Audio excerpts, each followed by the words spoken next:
¿Sabías que en los tiempos de Jesús existía un pecado considerado tan grave que su mención provocaba escalofríos? ¿Cuál crees que era?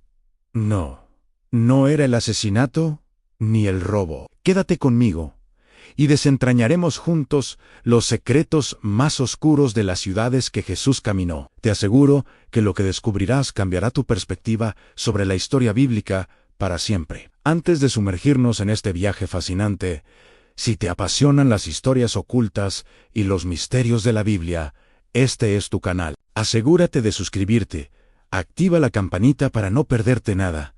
Dale un buen me gusta a este video, guárdalo para después y compártelo con alguien que, como tú, busca la verdad. Tu apoyo es fundamental.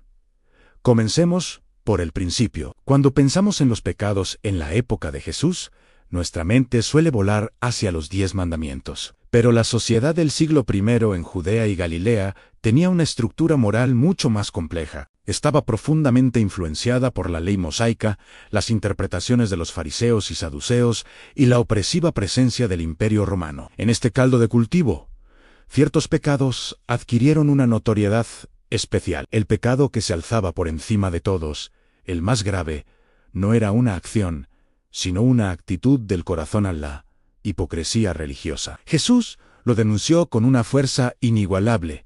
¿Por qué? Porque era un veneno que corrompía la fe desde adentro. Los líderes religiosos, como algunos fariseos y escribas, imponían cargas pesadas sobre la gente común, reglas y tradiciones humanas que ellos mismos no cumplían. Se presentaban como faros de piedad en público, pero en privado, sus corazones estaban llenos de codicia, orgullo y desprecio por los demás. En el Evangelio de Mateo, capítulo 23, Jesús pronuncia sus famosos ayes contra ellos, llamándolos sepulcros blanqueados. Por fuera, hermosos y puros. Por dentro, llenos de huesos y podredumbre. Esta hipocresía era el pecado supremo porque alejaba a la gente de la verdadera relación con Dios, convirtiendo la fe en un teatro de apariencias y una herramienta de control social. Era un insulto directo a la santidad y el amor de Dios. Ahora, viajemos a las ciudades que fueron testigos de estos dramas espirituales.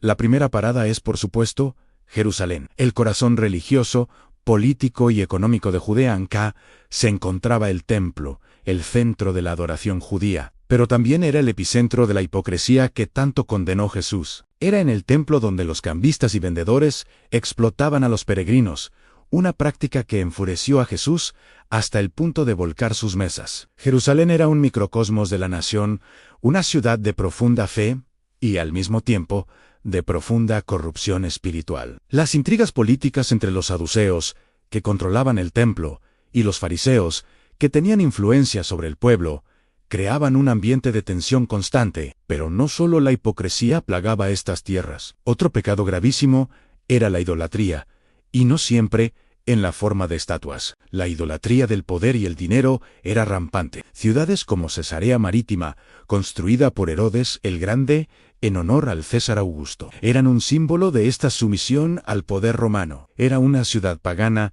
en suelo judío, con templos dedicados a Roma y al emperador. Para un judío devoto, vivir o incluso comerciar allí representaba un compromiso espiritual constante, un coqueteo con la idolatría. La opulencia y el estilo de vida romano chocaban directamente con los principios de humildad y dependencia de Dios enseñados en la Torá. Hablemos ahora de las ciudades de Galilea.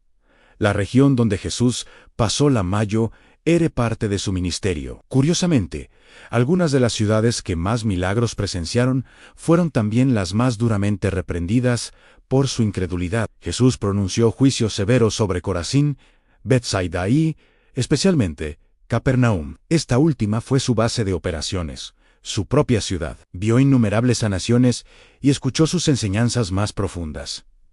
Entonces, ¿cuál fue su gran pecado? La indiferencia y la falta de arrepentimiento. A pesar de ver pruebas irrefutables del poder de Dios en Jesús, la mayoría de sus habitantes no cambiaron sus corazones. Continuaron con sus vidas, más preocupados por sus negocios de pesca en el mar de Galilea y sus rutinas diarias que por el reino de Dios, que se les presentaba en persona. Jesús dijo que en el día del juicio Sería más tolerable para Sodoma, la ciudad sinónimo de pecado en el Antiguo Testamento, que para Capernaum. Esto es impactante. El pecado de Capernaum no fue tanto una maldad activa, sino una pasividad espiritual, una ceguera voluntaria ante la luz. Recibir una gracia inmensa y no responder a ella era, a los ojos de Jesús, un pecado de una gravedad terrible. Ahora, si tuviéramos que nombrar la ciudad más pecadora, el concepto es complejo. Desde una perspectiva judía de la época,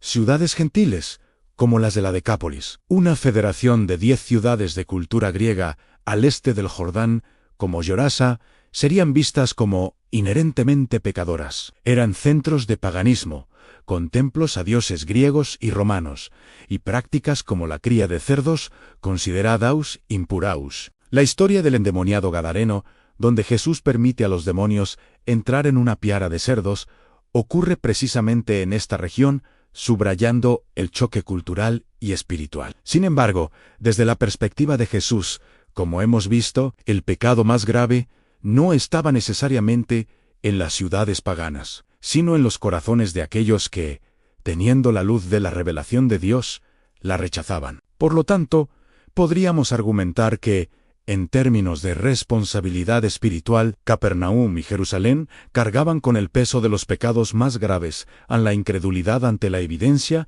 y la hipocresía religiosa. ¿Y qué hay de la ciudad con más muertes por estos pecados? Esta pregunta nos lleva a un punto culminante y trágico de la historia. La respuesta es, sin duda, Jerusalén. La acumulación de pecados, el rechazo al Mesías, la corrupción religiosa, las luchas internas y la rebelión contra Roma tuvo consecuencias catastróficas. En el año 70 después de Cristo, apenas unas décadas después de la crucifixión de Jesús, las legiones romanas bajo el mando de Tito sitiaron y destruyeron Jerusalén y su magnífico templo. El historiador Flavio Josefo, un testigo ocular, describe escenas de horror absoluto. El hambre durante el asedio fue tan extrema que la gente recurrió a actos impensables para sobrevivir. La violencia en las calles fue brutal, no solo por parte de los romanos, sino también entre las facciones judías rivales que luchaban por el control de la ciudad condenada. Josefo estima que más de 1 millón de personas murieron durante el asedio y la posterior destrucción. Fue un apocalipsis en la tierra,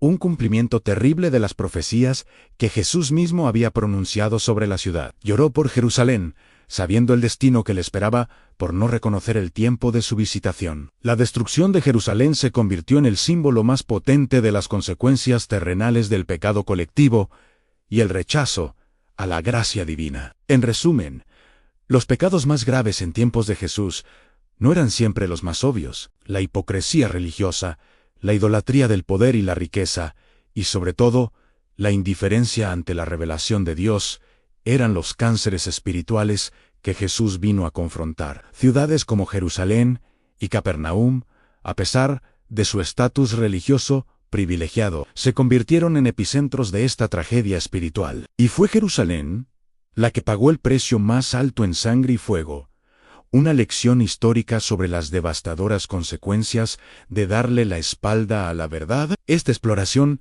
nos enseña que el pecado, en su raíz, es una cuestión del corazón. No se trata solo de nuestras acciones, sino de nuestras actitudes, nuestras lealtades y nuestra respuesta a la presencia de Dios en nuestras vidas. Espero que este viaje profundo a través del tiempo te haya resultado tan revelador como a mí.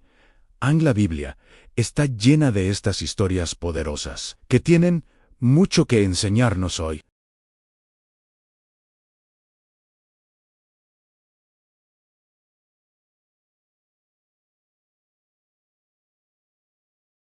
Dale a me gusta, deja un comentario con tus pensamientos o preguntas. Guarda el video para volver a verlo y por favor, compártelo en tus redes sociales o con tus amigos y familiares. Cada interacción nos ayuda a crecer y a llevar este mensaje a más personas. Muchísimas gracias por tu tiempo y por acompañarme hasta el final. Mantente atento, porque muy pronto volveremos con otra historia fascinante que no querrás perderte. ¡Hasta la próxima!